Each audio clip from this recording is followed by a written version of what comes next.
Hi there, ये virtual university की final term की सॉल्व पेपर सीरीज की वीडियो है। कंप्लीट सीरीज इस चैनल के ऊपर अपलोड की जा रही है और आज की वीडियो के अंदर आपको MGT 602 एंटरप्रेन्योरशिप के फाइनल टर्म के सॉल्व एमसीक्यूज करवाए जा रहे हैं और कोशिश की गई है जितने भी सॉल्व एमसीक्यूज हैं इनके आंसर्स आपको करेक्टली प्रोवाइड किए जाएं और अगर आप इनको खुद से मैच कर लें आपके लिए और भी बेटर होगा। इससे आपकी प्रैक्टिस भी होगी और अगर इसके बाद भी कोई मिस्टेक होती है वो भी आपके सामने आएगी। इसमें सबसे पहले ये कि इनमें से कौन सा ऑप्शन जो है वो शो करता है स्टैंडर्ड एक्सेप्टेबल टर्म एक लिमिटेड लायबिलिटी कंपनी की, वो है 30।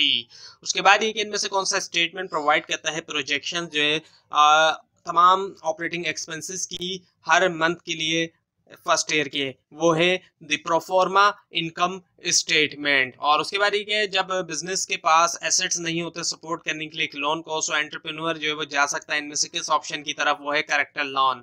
उसके बाद ये कि इनमें से कौन सा ऑप्शन जो है वो ओल्डेस्ट डेवलपमेंट फाइनेंसिंग इंस्टीट्यूशन है, सो वो है industrial development bank of Pakistan. और उसके बाद ये कि इनमें से कौन सा ऑप्शन जो है वो एक फ्री मेथड है क्रिएट करने के लिए अवेयरनेस वेंचर की, वो है पब्लिसिटी। उसके बाद ये कि यूएस के अंदर ज्वाइंट वेंचर्स जो है वो फर्स्ट फॉर्म हुए लार्ज स्केल प्रोजेक्ट के लिए इनमें से किस के अंदर, सो वो है 1800s। और उसके बाद ये कि when the implementation of SBA financial plan took place कब हुई, सो वो है 1972।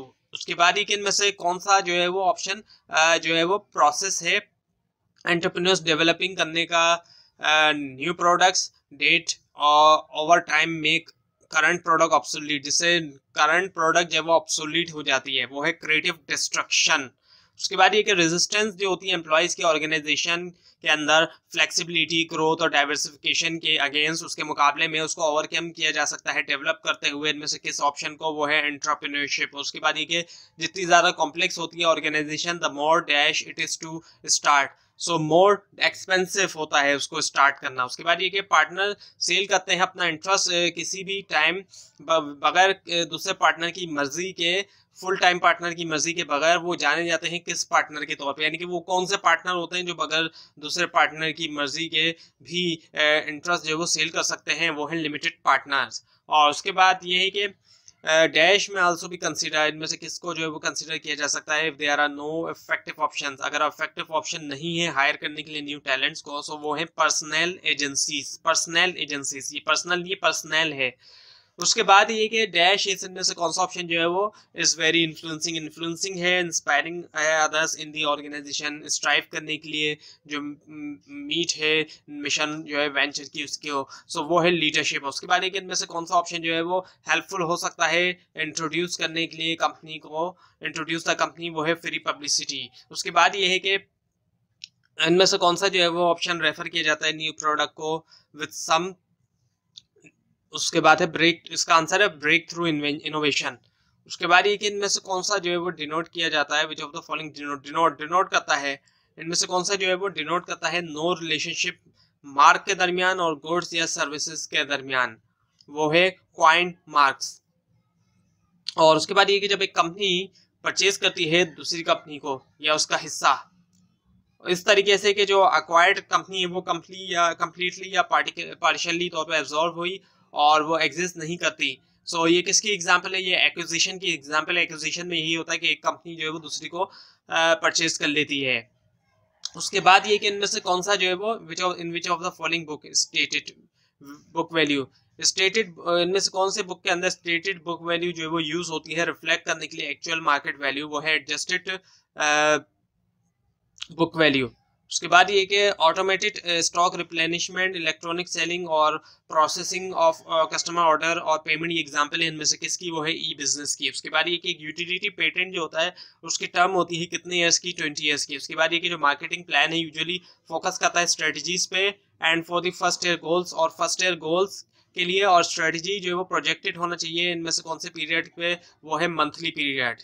उसके बाद ये कि सक्सेस के लिए बिजनेस प्लान के लिए गोल जो है वो क्या होना चाहिए, स्पेसिफिक होना चाहिए। उसके बाद ये कि क्या नंबर ऑफ क्वेश्चन है एक मार्केटिंग प्लान के, यूजुअली आंसर्स वो है 3। और उसके बाद ये कि इनमें से कौन सा जो है वो शो करता है कैरेक्टरिस्टिक्स वेंचर की, जो कि डेट हैज एक्सपीरियंस होता है जिसका रिलेटेड बिजनेस में वो है स्ट्रेंथ। उसके बाद ये कि इनमें से कौन सा जो है वो becoming the most important media, वो एक इंपॉर्टेंट मीडिया बनता जा रहा है इन्फॉर्मेशन के लिए, डिस्ट्रीब्यूशन के लिए, वो है इंटरनेट। उसके बाद ये कि जब एंटरप्रेन्योर हॉप करता है कंप्लीट की इंक्लूड इन विच सेक्शन, वो कौन से सेक्शन के अंदर इंक्लूड है बिजनेस प्लान के, वो है मिशन स्टेटमेंट। उसके बाद ये कि किस तरह का जॉब एनालिसिस एनालिस्ट करता है, क्वालिफिकेशन जो इंडिविजुअल की वो है जॉब स्पेसिफिकेशन। उसके बाद ये कि डेवलप करने से पहले प्रोफॉर्मा इनकम स्टेटमेंट एंटरप्रेन्योर को प्रिपेयर करना चाहिए क्या, दोनों ऑपरेटिंग भी, both operating and capital budgets. उसके बाद ये इनमें से कौन सा ऑप्शन जो है वो शो करता है result from difference actual cash receipts के दरमियान और कैश पेमेंट्स के दरमियान। उसके बाद ये इनमें से कौन सा मेथड शो करता है टर्म जो कि रिलेट करती है स्टार्टिंग फ्रॉम स्क्रैच से टू अ बिगर पिक्चर, वो है इंक्रीमेंटल मेथड। उसके बाद इनमें से कौन सा जो एक फॉर्मलाइज मेथड है ऑब्टेन करने के लिए फंड्स जो है प्राइवेट इन्वेस्टर्स है, वो है प्राइवेट ऑफरिंग। और उसके बाद ये who is usually the best role model में से कौन सा ऑप्शन जो है वो ऐसा है जो बेस्ट रोल मॉडल होता है एम्प्लॉइज के लिए, वो है एंटरप्रेन्योर। उसके बाद ये कि जो एक्चुअल अमाउंट है कॉस्ट ऑफ प्रॉफिट का कंपेयर किया जाता है बजटेड अमाउंट से स्पेसिफिक पीरियड के लिए किसके जरिए, इंटरिम इनकम स्टेटमेंट। और फिर है हमारे पास कि इनमें से कौन सा जो है वो एक सेपरेट एंटिटी है जो कि इन्वॉल्व करता है पार्टनरशिप को, दो या दो से ज़्यादा पार्टिसिपेंट की, वो है जॉइंट वेंचर। उसके बाद ये कि एक सोर्स जो है cash resulting from a source of cash resulting from entrepreneur selling the business, वो कहलाता है टर्मिनल वैल्यू। उसके बाद ये कि एनएफसी स्टैंड्स फॉर, एनएफसी एक एब्रीविएशन, इसकी फुल फॉर्म है नेशनल फाइनेंस कमीशन। उसके बाद इनमें से कौन सा ऑप्शन जो है वो इन्फ्लुएंसिंग है और इंस्पायर करना है दूसरों को ऑर्गेनाइजेशन के अंदर to strive the meet of the mission of the venture, वो है लीडरशिप। उसके बाद ये बिजनेस जो है वो डील करता है बिजनेस डील जो है वॉल्स और पोल्का के दरमियान। ये एग्जाम्पल है इनमें से किस ऑप्शन की जो डील हुई थी, वॉल्स और पोल्का है दोनों आइसक्रीम की फैक्ट्रीज हैं। सो इनके दरमियान जो डील हुई वो इनमें से किस ऑप्शन की जो है वो एग्जाम्पल है, वो है एक्विजिशन। और उसके बाद ये कि बहुत से फैक्टर्स जो है वो पॉसिबल करते हैं क्रिएट करना न्यू वेंचर। अब आइडेंटिफाई करें फैक्टर को which must be there to put together the best total package of products, price, distribution and promotion needed for successful product launching. So ये है मार्केटिंग, इसका आंसर है मार्केटिंग। उसके बाद ये कि इनमें से कौन सा ऑप्शन जो है या कौन से ऑप्शंस जो है वो जाने जाते हैं बैरियर के तौर पे न्यू प्रोडक्ट क्रिएशन के और डेवलपमेंट के, वो है अपॉर्चुनिटी पैरामीटर्स। बाकी ऑप्शन है trial and error, opportunity cost और एंटरप्रेन्योरियल कल्चर। उसके बाद इनमें से कौन सा सेक्शन बिजनेस प्लान का प्रिपेयर्ड होना चाहिए जब टोटल प्लान जो है वो लिखा जा चुका है, उसके बाद वो है एग्जीक्यूटिव समरी। उसके बाद ये इनमें से कौन सा ऑप्शन जो है एक ऑनलाइन कनेक्शन होता है कंपनी और उसके कस्टमर्स के दरमियान, वो है वेबसाइट। और उसके बाद इनमें से कौन सा ऑप्शन जो है वो मेन प्रॉब्लम है एंटरप्रेन्योर के लिए बिगिनिंग स्टेजेस में क्रिएट करने के लिए न्यू वेंचर, वो है लिमिटेड रिसोर्सेज। और उसके बाद इनमें से कौन सा ऑप्शन जो है वो मेथड है सेल करने का गुड्स जो है वो दूसरे कंट्री को एक पर्सन के जरिए एंटरप्रेन्योर्स होम कंट्री में, वो है इनडायरेक्ट एक्सपोर्ट। और उसके बाद ये कि इन द प्रिपरेशन के अंदर प्रोफॉर्मा इनकम स्टेटमेंट के अंदर एंटरप्रेन्योर को लाजमी तौर पर डेवलप करना होता है पहले क्या, वो है एक सेल्स बजट। उसके बाद ये कि कौन सी इनमें से कौन सी जो है वो source in which of the following sources large positive cash flow जो है वो में need to be invested, वो है short term। और उसके बाद ये कि इनमें से कौन सी जो है which of the following, इनमें से कौन सा ऑप्शन जो है एक फॉर्मलाइज मेथड है ऑब्टेन करने के लिए फंड्स प्राइवेट इन्वेस्टर से, वो है प्राइवेट ऑफरिंग।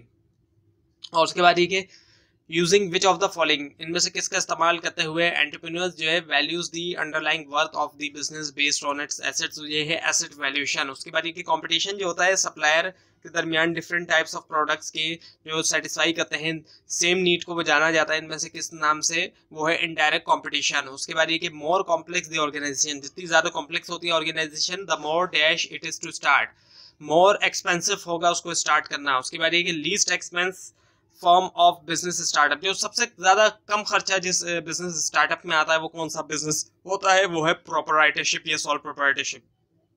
उसके बाद ये है कि ये डिजायरेबल होगा कि to make all payments on time पे की जाए जितनी भी पेमेंट हो, टू एस्टेब्लिश क्रेडिबिलिटी, ताकि क्रेडिबिलिटी एस्टेब्लिश की जाए किसके साथ, सप्लायर्स के साथ। उसके बाद ये कि इनमें से कौन सा पर्सन जो है वो नॉर्मली एक रोल मॉडल होता है दूसरे एम्प्लॉई के लिए ऑर्गेनाइजेशन में, वो है एंटरप्रेन्योर। और उसके बाद ये कि इनमें से कौन सा फैक्टर जो है वो एक नहीं है इंपॉर्टेंट इशू मैनेज करने के अंदर, कैश फ्लो जो है एंटरप्रेन्योर जो करते हैं वो है डेप्रिसिएशन। बाकी ऑप्शन है इन्वेंटरी, स्टॉक, रिसीवेबल और पेएबल। और उसके बाद इनमें से कौन सी फॉर्म जो है बिजनेस की रेस कर सकती है फंड्स सेल करते हुए शेयर्स को मार्केट के अंदर न्यू वेंचर के लिए, वो है कॉर्पोरेशन। बाकी ऑप्शन है partnership, proprietorship, all of the given B. So इसका जवाब है कॉर्पोरेशन। उसके बाद ये इनमें से कौन सा रेशियो जो है वो एक ज्यादा रिगरस टेस्ट है शॉर्ट टर्म लिक्विडिटी के लिए न्यू वेंचर की, वो है एसेट टेस्ट रेशियो। उसके बारे के इनमें से कौन सा जो है वो इंपॉर्टेंट कैरेक्टरिस्टिक्स है सक्सेसफुल बिजनेस वेबसाइट की, वो है स्पीड। और उसके बाद ये कि बिजनेस प्लान जो है वो प्रिपेयर्ड करना चाहिए एंटरप्रेन्योर को। सो इनमें से कौन सा जो है वो कंसल्ट करना चाहिए, इनमें से किन किन से कंसल्ट करना चाहिए जब प्रिपेयर किया जाए इस प्लान को। जिनसे कंसल्ट करना चाहिए वो है लॉयर्स, अकाउंटेंट्स और मार्केटिंग कंसल्टेंट। लेकिन एक एक्सेप्शन है जिनसे नहीं करना चाहिए, वो है जनरल पब्लिक। लॉयर, अकाउंटेंट और मार्केटिंग कंसल्टेंट से करना चाहिए, इनकी कंसल्टेंसी लेनी चाहिए, लेकिन जो जनरल पब्लिक है उनकी कंसल्टेंसी नहीं लेनी चाहिए। उसके बाद कौन सा बजट जो है इज इंटेंडेड टू प्रोवाइड, उसका इंटेंड होता है कि प्रोवाइड किया जाए बेस इवेल्युएट करने के लिए एक्सपेंडिचर जो कि इम्पैक्ट करेंगे बिजनेस को मोर देन 1 ईयर, वो है कैपिटल बजट। और उसके बाद ये कि जब कंबाइन किया जाता है दो या दो से ज़्यादा इंडिपेंडेंट बॉडीज़ को, इंडिपेंडेंट बिजनेसेस को एक सिंगल बॉडी में, एक सिंगल बिजनेस में, वो जाना जाता है इनमें से किस नाम से, वो है मर्जर। और उसके बाद ये कि इनमें से कौन सा जो है वो लॉन्गेस्ट लास्टिंग ट्रेड एग्रीमेंट है जिसका ऑब्जेक्टिव है कि लिबरलाइज किया जाए ट्रेड को, किस तरीके से एलिमिनेट किया जाए या रिड्यूस किया जाए टैरिफ्स को, सब्सिडीज को और कोटास को। सो वो है general agreement on tariffs and trade, यानी कि गैट जिसको कहते हैं। उसके बाद ये कि डेवलप करना नया आइडिया इंक्वायरी के जरिए और टेस्टिंग के जरिए, वो कहलाता है साइंटिफिक मेथड। उसके बाद ये कि having less than 50% of equity, less than 50% of equity share होना एक इंटरनेशनल वेंचर में क्या कहलाता है, माइनॉरिटी इंटरेस्ट कहलाता है। उसके बाद ये कि मार्केटिंग प्लान सेक्शन जो है वो उसको फोकस होना चाहिए स्ट्रेटजीज के लिए कितने ईयर्स के लिए, फर्स्ट 3 ईयर्स, इसका जवाब है फर्स्ट 3 ईयर्स। उसके बाद ये कि इनमें से कौन सा जो है वो in which of the following, इनमें से किस ऑप्शन में बैंक्स जो है वो usually reluctant to give loan, banks जो होते हैं वो बहुत मुश्किल से लोन देते हैं, यानी कि ऐसा कौन सा बिजनेस है। वो है सोल प्रोप्राइटर। बाकी ऑप्शन है private limited company, public limited company और पार्टनरशिप फर्म। और उसके बाद ये कि इनमें से कौन सा जो है in which of the following majority hold करती है मैनेजमेंट कंट्रोल जो है वो है पार्टनरशिप। और उसके बाद ये कि इनमें से कौन सा जो है वो सिस्टमैटिक असेंबली है तमाम फैक्ट्स की जॉब के बारे में, वो है जॉब एनालिसिस। और उसके बाद ये कि using which of the following, entrepreneur values जो है वैल्यू करता है अंडरलाइंग वर्थ जो है बिजनेस की बेस्ड करती है उसकी एसेट पे, वो है एसेट वैल्यूएशन। उसके बाद ये कि जो मीन एज होती है एंटरप्रेन्योरियल इंटरप्राइज की पाकिस्तान में, वो क्या है, 12 ईयर्स है। और उसके बाद ये कि क्या परसेंटेज है पाकिस्तानी एंटरप्रेन्योर्स की जिनकी कॉलेज एजुकेशन है, वो है 30%। उसके बाद ये कि इनमें से कौन सा जो है वो अल्टरनेटिवली कहलाता है कॉर्पोरेट वेंचरिंग, वो है एंटरप्रेन्योरशिप। उसके बाद ये कि डिग्री ऑफ इन्फ्लुएंस है और कंट्रोल जो है दूसरे लोगों के ऊपर, वो कहलाता है क्या, लोकस ऑफ कंट्रोल। उसके बाद ये कि इनमें से कौन सा जो है वो यूजुअली रिप्रेजेंट करता है एक या ज़्यादा सेगमेंट इंटायर मार्केट के, वो कहलाता है टारगेट मार्केट। उसके बाद ये कि जो most often use type fund होता है कंपनी के अंदर, वो जाना जाता है इनमें से किस नाम से, वो है इंटरनल फंड्स। उसके बाद ये कि ये डिज़ायरेबल होगा कि पेमेंट की जाए तमाम टाइम के ऊपर ताकि स्टेब्लिश की जाए क्रेडिबिलिटी किसके साथ, सप्लायर्स के साथ। और उसके बाद ये कि इनमें से कौन सा जो है वो कॉम्बिनेशन हेल्पफुल हो सकता है अचीव करने के लिए टारगेट्स, ताकि ज़्यादा मिल सके जो प्रेडिक्टेड है उससे ज़्यादा मिल सके, वो है सिनर्जी।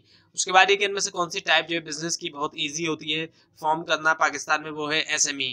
बाकी ऑप्शन है सिनर्जी, कंसर्टियम और कॉर्पोरेशन। उसके बाद ये कि जो कॉन्सेप्ट है वर्ल्ड वाइड वेब पेजेस का, यानी कि WWW का, वो डेवलप हुआ था इनमें से किस ईयर के अंदर, वो है 1990s में। और उसके बाद ये कि इनमें से कौन सा जो है वो बेस्ट प्रोटेक्शन है अगेंस्ट प्रोडक्ट लाइबिलिटी, वो है कि वार्न करना कंज्यूमर्स को किसी भी पोटेंशियल हैजार्ड के लिए। उसके बाद ये कि बैंकर्स कहते हैं कि ज़्यादातर बिजनेस फेल होते हैं बिकॉज ऑफ द डैश, किसकी इनेबिलिटी की वजह से प्लान करने की। वो है एंटरप्रेन्योर की जो इनेबिलिटी होती है प्रॉपरली प्लान करने की। उसके बाद ये कि इनमें से कौन सा ऑप्शन जो है वो एक प्रोसेस है डिवाइड करने का मार्केट को इस छोटे होमोजीनियस ग्रुप्स के अंदर, वो है मार्केट सेगमेंटेशन। तो ये थी आज की वीडियो। आपको अगर इस बारे में कोई क्वेश्चन है नीचे कमेंट कीजिए, इसके अंदर कोई मिस्टेक दिखाई दे वो भी जरूर हाईलाइट कीजिए। ये फाइल नीचे डिस्क्रिप्शन बॉक्स में दी गई लिंक से हासिल कर सकते हैं, लेकिन अगर आपको लिंक न दिखाई दे उसके लिए आप नीचे कमेंट कीजिए। और इस पूरी सीरीज को देखने के लिए इस चैनल को सब्सक्राइब कीजिए, बेल आइकन के ऊपर क्लिक कीजिए। Thanks for watching this video and best of luck for your exams.